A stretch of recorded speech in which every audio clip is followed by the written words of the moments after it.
ต่อไปก็ขอให้ทานทั้งหลายพ่อแม่ญาติโยมเคยให้ทั้งหลายทุกตั้งคิดตั้งแต่ฟังธรรมเทศนาตามสมควรแก่เวลานะโมตัสสะภะคะวะโตอะระหะโตสัมมาสัมพุทธัสสะนะโมตัสสะภะคะวะโตอะระหะโตสัมมาสัมพุทธัสสะนะโมตัสสะภะคะวะโตอะระหะโตสัมมาสัมพุทธัสสะขอน้อมน้อมในองค์สมเด็จพระสัมมาสัมพุทธเจ้าผู้เป็นพระบรมครูของเทวดาและมนุษย์ทั้งหลายขอกราบคารวะแด่พระเดชพระเดชพระคุณพระอาจารย์ใหญ่เล็กติขีขอความเจริญงอกงามในศีลในธรรมในพระพุทธศาสนาความสงบทุกประการความผาสุกบนเย็นแห่งจิตแห่งใจแห่งศีลแห่งธรรมจงบังเกิดมีแก่ทานเจ้าภาพเจ้าบริษัททั้งหลายที่ได้มาขอทำบุญในบุญของประดับดินในวันนี้โอกาสเวลาต่อไปอาตมาขออนุญาตนำทานทั้งหลายเป็นองค์แสดงพระธรรมเทศนาในงานบุญเขาประดับดินต่อไปก็ขอให้เอามือลงได้และก็นั่งฟังด้วยความสงบเด้อ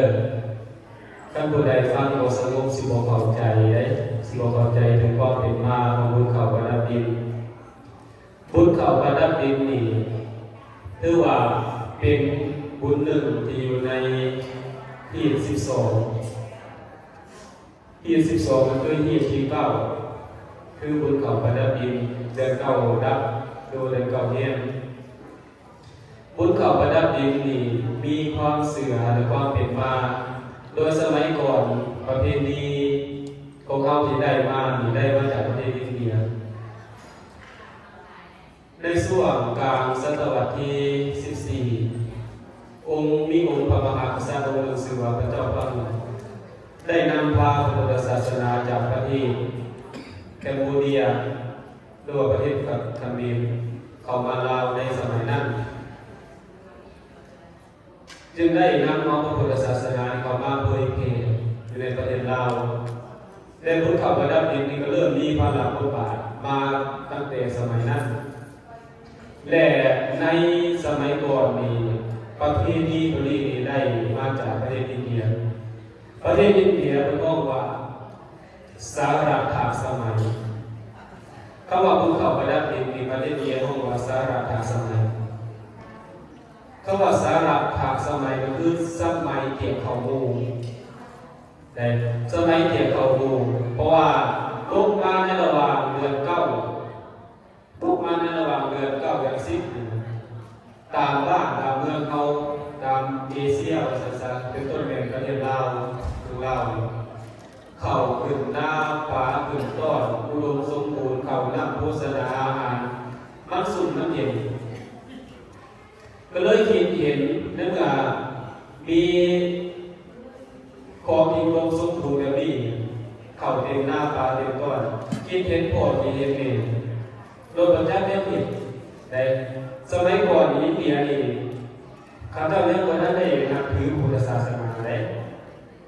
ข้าเจ้ายังเสื่อในผีสางคำลายอย่างเจ้าอยู่และคิดว่าพอคิดว่าเมย์ประจักษ์แนวผิดเหตุจังไรวะสันเอาเข่าเอาน้ำเอาพอมีคุณค่าของอยู่ของกินปลาเห็นปลากระเดียงนะไปบ้าไว้ในหนังไม้ไปบ้าไว้ในหนังไม้เอาต่อไปห้องมากินแล้วไปย้ายไปอะไรมันดีมันจมเลยเรามีพระสงฆ์แบบนี้ในออกเลยพระสงฆ์เป็นไปจำพรรษาในพิภาษานะเพราะว่าพิภาษานี่เป็นดอกไม้ของพระอริยเจ้ามันสงบสุขมันสูงมันเย็นมันมีเสียงหลุดปวดเพิ่นก็ไปภาวนาได้เมื่อไปภาวนาแล้วเพิ่นก็ไปเห็นเขานำโฆษณาอาหารนั่นละเห็นเพิ่นก็เลยพากันไปสั่งหมดการกินม้าการกินยังกินพากันไปสั่งเรื่องหนูเรียกไหนข้าเจ้าบอกมาพวกเจ้าของข้าเจ้านะข้าเจ้าเรามาพวกก็ผ่านไปดักโง่เขาพระเจ้าเป็นเจ้าไปพาอะไรก็เริ่มไปฟ้องคนรู้แล้วก็ฟ้องมาทำเพื่อนกันย่อมมาว่าได้สั่งแท้ ได้สารแท้เพราะว่าเห็นมันขิมเสียดายเลยพากันสารแล้ววันนี้พระโคดมก็เลยบอกมันเนี่ยว่าห้ามพระภิกษุรูปใดสารพัฒนาหารที่เขาได้ประคิดได้จะเป็นประเภทนี้ของการประเคนอาหารเข้ามาตอนมือนี้เพื่อจะมองว่ามาตากะผัดมาตากะผัดก็คืออาหารที่รู้ทิพย์แบบใดแล้วก็รู้ว่ามาตากะผัดในเมื่อมีประเภทนี้อย่างนั้นเรียกเป็นการพระพุทธองค์กระทรวงเทศนาการมีทานเอาเขานั่งโฆษณาอาหารในบ้านว่าอยู่ในพิมพ์ศาสตร์นั่นหรือโบเป็นประโยชน์กันเลยมีแต่เป็นฝุ่นเป็นปุ๋ยเป็นเพื่อจะตามธรรมชาติแต่ผมมีประโยชน์แก่ดวงวิญญาณผู้ที่ละโลกนี้ไปแล้วคือบุพการีส่วนรวมทางแก่มันมีประโยชน์เลยผู้ตรงเลยแต่เพื่อนในเหตุเป็นไรเพื่อนให้น้ำเอาเก่าน้ำโฆษณาอาหารทั้งหลายนั้นไปถวายแด่ผู้ที่ศีลไปถวายทานจึงจะได้หาส่วนบุญส่วนกุศลและประเพณีตัวนี้เริ่มมีพระลาภบาทเริ่มมีอิทธิพลกับคนเราในสมัยที่เจ้าพระองค์ที่เป็นเอาพระพุทธศาสนาเข้ามาเพราะว่าประเพณีลาวเราเนี่ยนะมีความเสื่อนับถือผีในจิตใจอยู่แล้วศาสนาบรรพบุรุษของเรามีการเสื่อถือผีเป็นชีวิตจิตใจในเมื่อมีทุกข์เข้ามาแล้วดินเข้ามาแล้วดินแห้งเสื่อเปลี่ยนเหตุเป็นคิดเป็นใจในเมื่อมีความเสื่อถือผีมาแต่ก่อนอยู่แล้วใดฉะนั้นทุกข์เข้ามาแล้วดินนี่จึงเป็นเรื่องที่เอาให้ความสำคัญและความเคารพในการอุทิศส่วนกุศลและมีความเสื่อว่าในมือเทียมเดือน9และมือเพ็ญเดือน10นั้นจะยุติบาทเพื่อจะปล่อยผีออกมาปล่อยดวงวิญญาณหรือกักกันนั้นออกมาอับส่วนกุศลที่พี่น้องที่ส่วนกุศลหาได้และในมือนี้ขั้นถามเปรียบเสมือนมนุษย์เท่าด้วยกันมนุษย์เท่านี้จะหากว่าพูดกับนักของเราเพราะปีมาการอนุญาต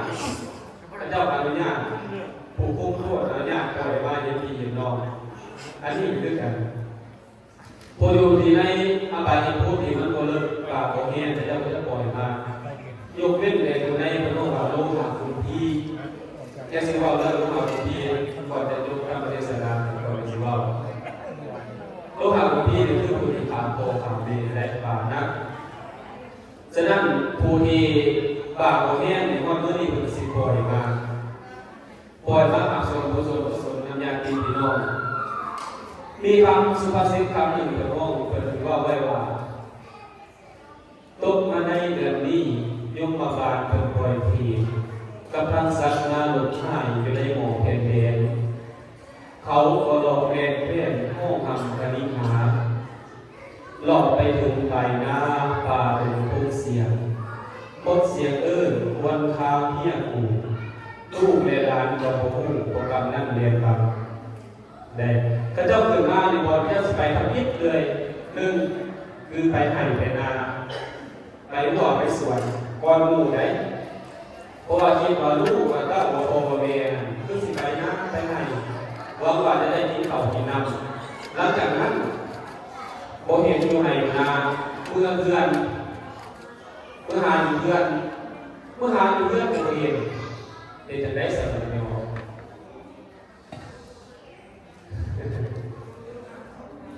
เมื่อเรื่องตัวเองแต่บังเอิญในตอนนั้นข่าวที่หลุดอยู่ได้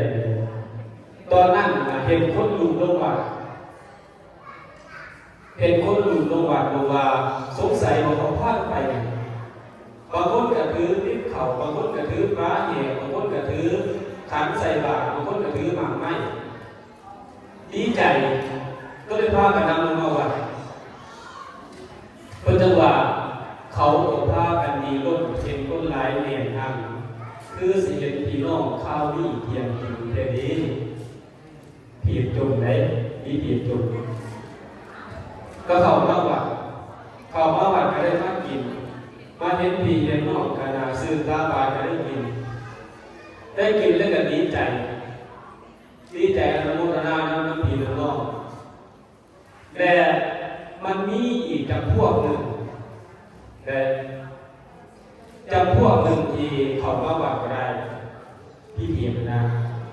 เขามาวัดก็ได้เพิ่นจึงว่า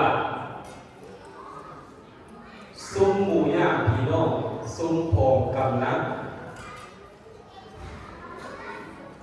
อย่าเข้ามาในวัดแต่เป็นดินมันม้วนเขาเลยทำทานไว้บวงสรวงนอกผี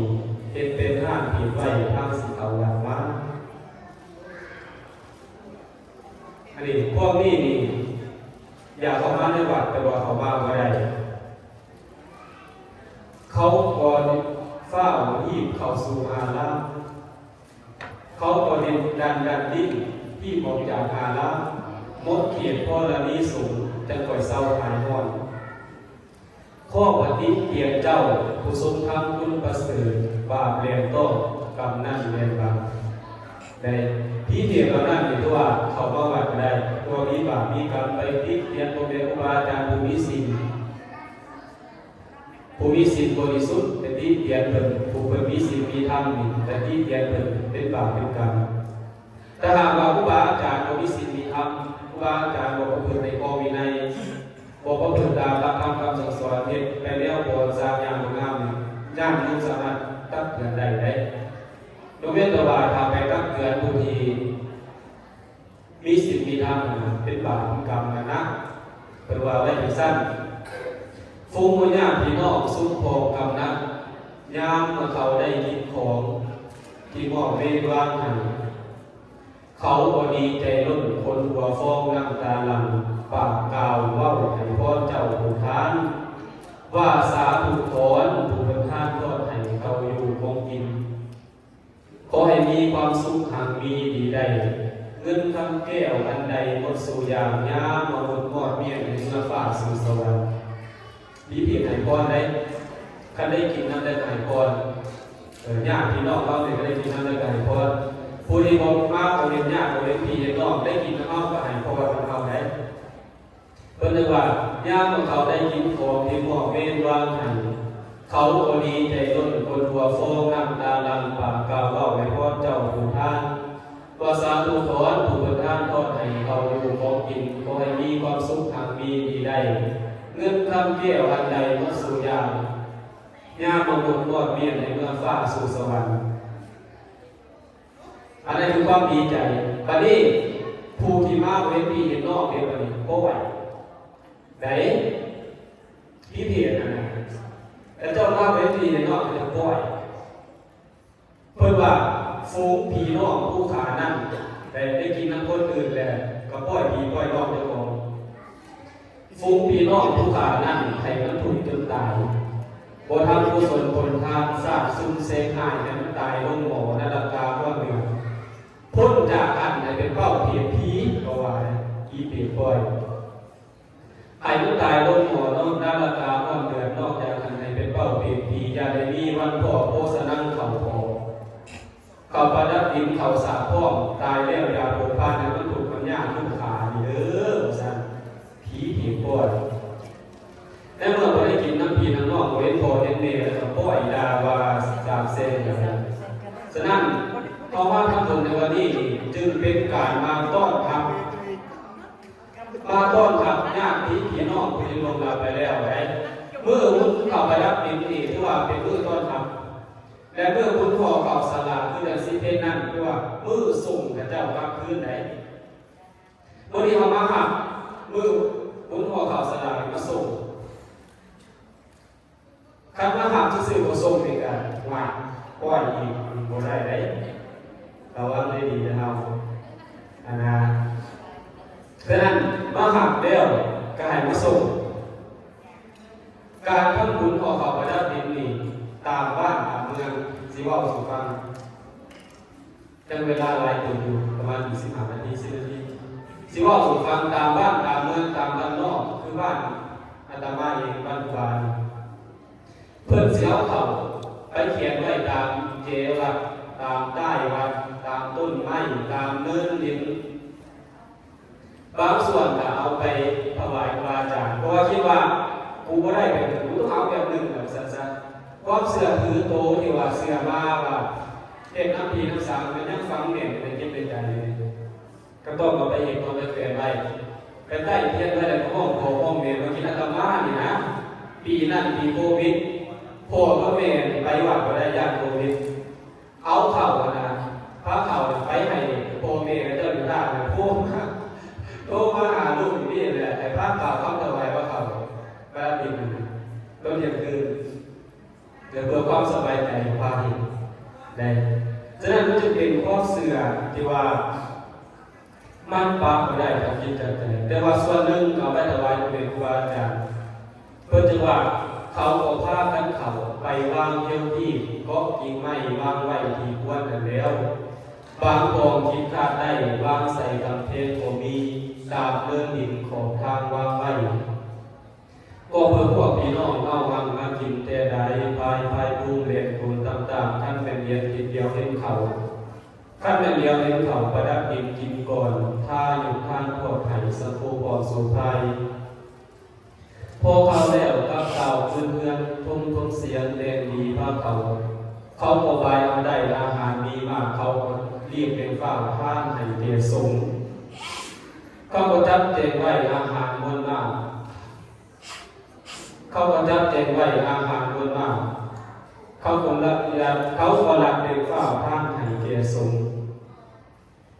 พอเขาแล้วสงออกโมทนาโยมือน้ำอย่างลิ้นเทน้ำเขาจึงรู้ทิศให้ญาติกาถูกส่วนจิตจอดจังจิตจอดจ้องวางหันส่วนบุญ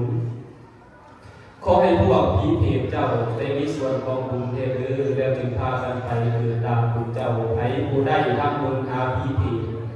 ฟุ้งพี่น้องสุขแทนบางมีพี่น้องเอ้ยประสันอันนี้คำสุภาษิตผู้อ่านผมบอกไว้ซึ่งเป็นความหมายอันลึกซึ้งและบุญเขาประดับดินนี้ยังมีความหมายความสำคัญอยู่หาอย่างอย่างหนึ่งก็ต้องว่าลาสัตตรีคือการเอาสิ่งของที่เจ้าของหามาได้คือได้เอาผิดนะทำงานมาได้ต้องเสียแท็กเสียภาษีบอกเสียแท็กเสียภาษีเสียอากรให้แก่รัฐบาลแก่ประเทศชาติอันนั้นเรียกว่าลาสัตตรีสองเทวตาภีคือการทำบุญอุทิศหาเทวดาเมื่อนี้เป็นเทวดาในว่าอนุโมทนาส่วนกุศลในห้องใดเพราะว่าฟูงที่เป็นเทพไทยเราอยู่เทิงสวรรค์สิภาการลงมาจอกโซมดีเยี่ยมเย็นพระพังบุญสามกุศลเอกิตต่อดีใจดีพี่น้องสิได้พ่ออยู่สวรรค์ข้าเป็นเฮาหรือมากที่เก่าโค้งหลังกุศลคุณท่าโบคณิกน้ำจ่อยความอุปภาคกันน้อยในหัวใจเท่านั้นกิจการนี้น้ำพี่น้องสิลงหมองแผ่นเองเทวดาเกิดฝ่ากมาโมทนามามีเพียงนั้นลงถึงมาหาส่วนกุศลมาได้ในวันนี้พวกนั้นจะต้องว่าเทวตาภีวันนี้ต่อมาพวกว่าอาติทิภีคือการต้นขับหญ้าต้นขับเขียการต้นทำเขียนคือมาวันนี้นี่บุญเข้าประดับดินดีญาติพี่น้องมาเข้ามาโฮมกันเขียนสิมาเข้ามาโฮมกันมาทำบุญกับกุศลรวมกันแล้วก็ได้บุญรวมกันหากเพ่งสืบต่อกันไปแล้วก็ต้องว่าการต้นทำเขียนคืออาติทิภี4มันบอกว่าญาติภีคือการเกื้อกูลแก่ญาติการเกื้อกูลแก่ญาติพี่น้องช่วยเหลือซึ่งกันและกันส่วนกันมาบอกว่าทำบุญทำกุศลของการสร้างได้ดีได้เกิดมากกว่ากันและก็จะได้บุญได้กุศลรวมกันเป็นแรงดีอย่างหนึ่งเป็นการได้บำรุงพระพุทธศาสนาต่อไปนั่นข้อ4ไม่ได้ข้อ5เพราะว่าข้อ5นี้เพราะว่าบุพพปีตภีเรื่องการทำบุญอุทิศหาภีการทำบุญหาญาติพี่น้องผู้ที่ร่วมรับไปแล้วนะโมท ฉะนั้นและในเมื่อเทวดาอยู่เทิงฟ้ามาโมทนาเอาแล้วในเมื่อเปรตอยู่สั้นนรกที่กรรมโมนะมาโมทนาเอาแล้วญาติมาทำบุญทำกุศลเอาแล้วมิตรสหายมาทำบุญทำกุศลเอาแล้วก็เรียกว่าเขาได้บุญอันบริสุทธิ์และได้พบตามเจตนารมณ์คือได้บุญได้กุศลหลายมีความดีใจมีความปรับปรุงมีที่ดีและกระทำบุญสุดโดยกายวาจาใจแต่ยังบอกญาติโยมอีกอย่างหนึ่งว่ามันยังมีเพศอีกจำพวกหนึ่งที่บ่สามารถจะขึ้นมาจากนรกได้อันนั้นเรียกว่าโลหะกุมพีนรกเพศเหล่านี้มีกรรมนักหนึ่งก็คือขาพ่อยีเมขาพระวรหันต์ทำได้พระพุทธเจ้ายุคสูงให้เก่งแย่แต่โบง่ายพระพุทธเจ้าคือว่าทำบาปทางประการนะครับหรือว่าพิษทางสวรรค์พิษทางปฏิบัติและเพศเรานี่อยู่ในโลหะกุมพีนรกในเรื่องเองกระเจ้ามาทำบุญทำกุศลได้ดีคิดอยากมาแต่มาบ่ได้เราพากันพ่อจมหิวกับพ่อหิวพอโรคเป็นมาจากบ่อนรกเดือดๆนะน้องมาบานแดดร้อนโอ้ตกโรคเป็นมาแดดร้อนไงโรคเป็นมาแดดร้อนไงอยู่ในสารมาพบหมื่นปี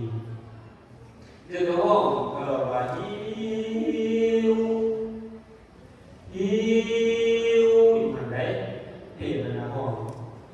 เพราะว่าเขาว่าหิวเขาเปลี่ยนเขาบอกหิวกระหายแต่เจ็บปวดทรมานในหมอนรกมีเพียง4 ตัวที่ตั้งสติได้บกโลกไปมาอย่างไร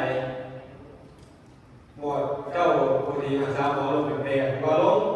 อัน3 งานเด็กอันนั้นตัวเป็นเรื่องเดียว3 งานเด็กว่าลงบกโลกไปมาแต่ว่าเราก็ครั้งหนึ่งแบบทุกแดงทุกแล้วก็พูดลงเป็นตัวที่2คือมาข้อสัตว์แดงลงมาบกโลกคือมาใหม่ตัวที่3ข้อนะแดงลงอีกมันจะเรียนเรื่อยตัวที่4คือมาข้อสูงและในคืนนั้นนี้พระเจ้าพิมพิสารได้ยิน4 คำที่เบิดคืนเนี่ยเอ้ยเป็นจังไงโบเข้าใจทุกสัตว์นักสูทุกสัตว์นักสูเบิดคืนโบเข้าใจยากบ่ยากก็เลยตื่นมาไปถามพระพุทธองค์พระพุทธองค์เป็นก็เลยเล่าสู่ฟังว่าพี่เรานั่งได้ทรมานมา60,000 ปีแล้วเลยเขาบอกเพิ่นว่าพี่ว่าทุกสัตว์นักสูนั่นความหมายมันยาวแต่ว่ามันบ่มีเวลาว่ามันว่าได้เกิดคำเขาว่าทุกข์พระพุทธองค์ก็เลยเจ็บให้ฟังเขาว่าทุกข์มาจากคำว่าทุกสีวิตามักสีวินหันีสันโนนันตธรรมเสวิสมาเกสุโภเกสุอนาคามหัตโนได้จำเป็นมันถูกมันยากกว่าภาษาบาลีแล้วมันถูกมันยากอยู่ในหมวดนรกนี่หลายหมื่นปีย่างใดสิพ้นจากหมวดนรกศาสนาอันนี้คือคำปาลของที่เถียงตัวที่1ตัวที่2ก็ต้องว่าสัตว์ตัวที่2ว่าสัตว์คำว่าสัตว์ในโบราณเพิ่นทรงเว้าเพิ่นทรงแจ้งให้ฟังว่าสัตว์ทิงวัฏสัตสหัสสานิปริปุณานิสัพพโสนิรดีปัญจมานานังราธาโตปัจจิสติ60,000 ปีแล้วที่ย่อมทนทุกข์ทรมานในหมวดนรกนี้บ่ฮู้ว่าจะมีเบื้องต้นจะมีทางกลางจะมีที่สุดเมื่อใดที่จะได้ไปเกิดและจะได้ไปเกิดและจะได้ทำบุญทำกุศลวันนี้นะ ก็ว่านะทิอันโตกุโตอันโตนะอันโตปฏิทิสติกาธาหิปะกตังปาปังมะมะตุนันจามาวิสาพิธีตัวที่สามว่านัตถิอันโตอุโตอันโตนะอันโตปฏิทิสติถ้าหากว่าได้ไปเกิดได้ไปมีโอกาสสิทำบุญทำกุศลสิบอกว่าตกนรกอีกว่าซั่นนะตัวที่สี่ว่าเขาโสหังพระพุทธองค์เป็นจุดต่อว่าโสหังนูนามิโตคันตวาโนนิกัตถามนุสิงวัฏทันโยศีลสัมปันโนกาหามิกุสลังภุโสหังนูนามิโตคันตวาโนนิกัตถามนุสิงถ้าหากว่าได้ไปเกิดเป็นมนุษย์นี่นะวัฏทันโยศีลสัมปันโนศีสร้างบุญสร้างกุศลบำเพ็ญบุญกุศลให้เป็นพระสัพพัญญูเจ้ากาหามิกุสลังภุสิบ่มาเกิดสิบ่มาเจ็บสิบ่มาตายสิบ่ไปตกนรกอีกสิไปเกิดอยู่บนสวรรค์สิไปเกิดเป็นมนุษย์แต่สิสร้างคุณงามความดีบ่ไปตกนรกอีกถ้าอย่างสุขจะอธิษฐานตนให้ได้เป็นพระสัพพัญญูให้ได้เป็นพระพุทธเจ้าในอนาคตอันคือความปรารถนาของผีผิวแต่เพราะว่ามันทุกข์ทรมานหลายนั่นคือความกล่าวของผีผิวสี่ตัวแต่เข้าในมาในวันนี้ถือว่าเป็นการหักษาที่พร้อมกับปีนี้การทำบุญอุทิศหาญาติพี่น้องผู้ที่ล่วงลับไปแล้วการอุทิศหาผู้ประกาศนิสุทธิ์ผู้ที่ล่วงลับไปแล้วและการเป็นการสร้างนั่งกระทำบุญให้เขาเองเพื่อเขาจะเป็นพื้นนอนไปในภายภาคหน้าเพื่อเป็นบุญเพื่อเป็นกุศลสืบต่อไปในภายภาคหน้าและยังสร้างความหักยังสร้างความสามัคคีกับหมู่เพื่อนกับลูกหลานกับญาติพี่น้องผู้ที่อยู่ร่วมกันในปัจจุบันฉะนั้นการทำบุญห่อข้าวพระเป็นจึงมีพลังอานิสงส์และมีคุณงามความดีหลายเกินกว่าเขาจะมาพัฒนาสร้างมือสร้างพื้นกับจบแต่เขาในมาต้อนรับญาติพี่น้องในมาต้อนรับผู้ประกาศนิสนในมาต้อนรับเพจทั้งหลายนี้และจะพากันลืมมาส่งไหนมือบุญห่อข้าวสลากเดือนวันที่15อยู่ว่าทางตะวันที่15เดือน10นี้หวานกันบอกว่าส่งยามวันคนเดียวบ้านไปเฮ็ดเลยบ่ได้เด้อฉะนั้นจึงอย่าลืมพากันมาส่งไหนจึงได้ไปห้องหิวอยู่ข้างเพื่อนก็สิว่าเสียงอย่างบ่สิบอกว่าครูบาคุณอยู่บ่บอกว่าให้เป็นส่งเพิ่นว่าซั่นต้องมาส่งไหนไม่บอกเลยฉะนั้นท้ายที่สุดแห่งพระธรรมเทศนาในวันนี้ขอให้ทานทั้งหลายจะมีแต่ความสุขความเจริญสุขกายสุขใจให้จากพยานโลกาปรารถนาสิ่งใดขอได้สมความมุ่งมั่นปรารถนาสาธุบุญรักเสื่อมวลบุญเมืองบุญบุญธรรมบุญหมายบุญเมืองบุญฟ้า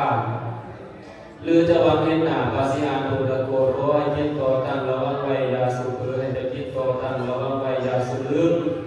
ยามจะทานเขานั่งโพสดาอาหารดังเงินทองเพปันถาขอให้ใจใส่เหลื่อมสัทธาตาเกียรติใส่เก่าซาเรียวจนคอยทานอันนั้นอย่าเจ้าตั้งใจโตรักษาศีลระวังมืออย่าสมองไปขาว่าจะบอกความจริงอย่าลวงลายเสียงของน้องฟังเรียวให้วันหูอันนั้นอย่าเจ้าตั้งใจโตภาวนาอบรมตนเทียมทำหัวใส่กันน้ำพอน้ำนามือใหญ่เห็นเดียวอย่าว่าถึงคุณทงท่านจะเก็บกันใดสมบัติโลกาปรารถนาสมบัติภูเมียนพื้นฟ้าหรือจะวางเงินหนาภาษีอาตุระโกรธขอให้ได้สมดังประสงค์อยู่ดีมีเองอายุวัฒนสุขังพลังธรรมเทศนาแสดงว่าพระเจ้าได้สมควรแก่เวลานิติตาสาธุสาธุสาธุครับ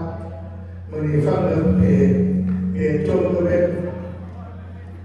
ที่เพจนี้จะจมก่อยซึ่งไม่พูดถึงเลยนะพี่ลูกหลานเขาเห็นคนคิดนายจมได้ปล่อยเขาให้สวยคิดแล้วก็ว่าพี่เพจตัวเองแต่สิ่งใดถ้าไม่เป็นพี่เพจให้จะสิปล่อยสิลาเรื่องอะไรแล้วเอาฟังเรื่องเพจมากหลายแล้วจะมีแต่แม่จะมีแต่ทุกสาโสแต่ว่าจะไม่ได้เงาไม่ได้ทุกสาโสทุกสาโสมาก็ประกาศข้อมูลของตัวเองอ่านพอเรื่องทุกสา มีแต่ประกาศข้อมูลของงานของตัวเองนะแล้วก็อยากพ้นคือมันว่าเอาเสียเวลานาทีนั้นเราว่าพ้นเขียนตัวระบบเทียนเขียนตัวทุกคนระบบเขียนเราแล้วแต่จะได้เตรียมปัญญาเรียบร้อยเนาะปัญญาเรียบร้อยแล้ววันนี้เอามากล่าวคำคารวะแล้วหลังจากการพัฒนาสู่ทรัพย์ความสมบูรณ์ในองค์เลยเพื่อให้พร